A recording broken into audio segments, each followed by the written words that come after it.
कथा सुनी तो बानर भी हनुमान हो गए। हनुमान जी ने राम जी की कथा सुनी तो बानर भी हनुमान हो गए। हम तुमसे कहते हैं तुम अपने माँ बाप गुरु की बात सुनना, तुम भी महान हो जाओगे।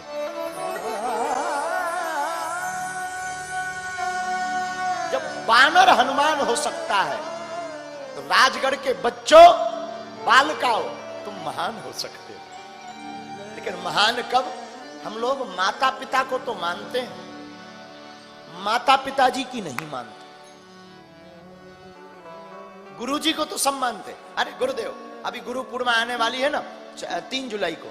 अरे जिसको देखो ओ गुरु ब्रह्मा गुरु विष्णु गुरु देवो महेश्वरा, हे गुरुदेव, जिसे देखो वो। और आजकल तो जितने भी त्योहार हैं आगे के लगे सब मोबाइल तक सीमित हो गए। दिल में पोस्ट डले ना डले, मोबाइल में फेसबुक पे जरूर मिले। हाँ, ये अभी निकला कुछ दिन पहले फादर्स डे,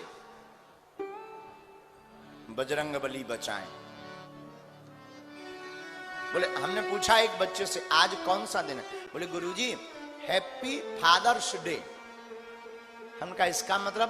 बोले आज पिता दिवस है। हमने कहा हमारे जमाने में जिस दिन पिता कूट दें उसी दिन दिवस मनाते थे। हाँ? आजकल हैप्पी फादर्स डे हो गया।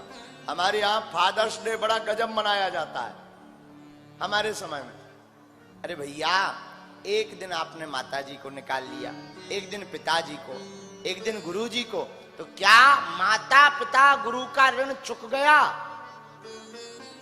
कदापि नहीं। हम प्रार्थना करेंगे माता पिता गुरु को एक दिन नहीं जन्म जन्म भी दो तब भी कम है।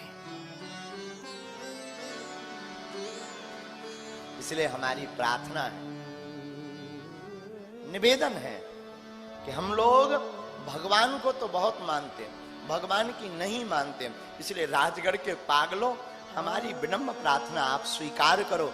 हनुमान जी रामचरित्र सुनने के बड़े रसिक हैं, भगवत कथा सुनने के बड़े रसिक हैं, तो बानर भी हनुमान हो गए। और इस भारत का बालक हमारे रामचरितमानस, गीता, गुरु, माता पिता की जो बालक या बालिका सुनेगा, तो जब बानर हनुमान हो सकता है तो वो बालक और बालिका महान हो सकती है।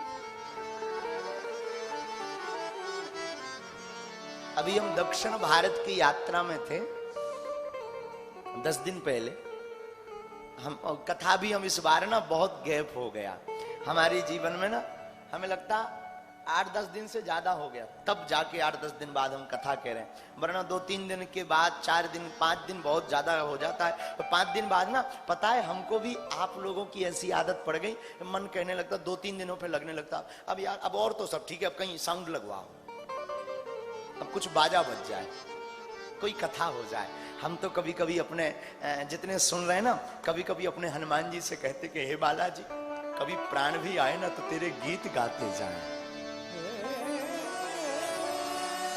कभी कभी हमारा मन बोलता है कि कभी ना ऐसा समय तो सबका आना ही है, ऐसी कोई बात नहीं, पर ऐसा समय तो सबका आना ही है। तो हमारे मन में ऐसी उत्सुकता उठती है कि कभी ऐसा समय आए भी ना तो व्यास पीठ पर बैठे बैठे ही तेरी खबर हो जाए, वो मजा अलग हो। आदत पड़ गई। तो हम अभी दक्षिण भारत की जब यात्रा में थे, एक बहुत बड़े राजनेता हमारे पास आए मिलने को। उन्होंने बहुत अच्छे से स्वागत किया, हमने कहा, लोगों ने परिचय कराया। उनकी हिंदी थोड़ी वीक थी लेकिन बोल लेते थे ठीक ठाक। उन्होंने हमको कहा कि हमने सुना आप पर्चा बनाते हो। हमने विनोदी भाव में कहा हमने भी यही सुना। उन्होंने हमसे कहा कि हमने सुना, उन्होंने कहा हमसे महाराज जी हमने सुना कि आप पर्चा बनाते हो। तो हमने कहा नेताजी हमने भी सुना कि हम पर्चा बनाते हैं। बड़ा हंसे वो। फिर उन्होंने जो बोला वो हम बताना चाह रहे। उन्होंने अपनी जेब खोली और बोले महाराज जी हम ना अपनी जेब में हनुमान चालीसा रखते हैं।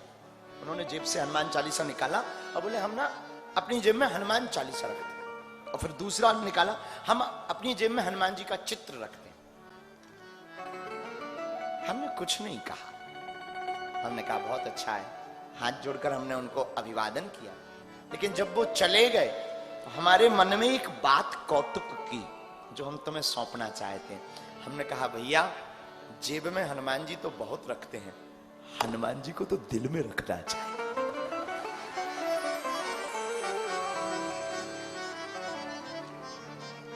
फिर एक बात ने हमें दिमाग में झंझोर दिया, चित्र में हनुमान नहीं होना चाहिए, चरित्र में हनुमान होना चाहिए।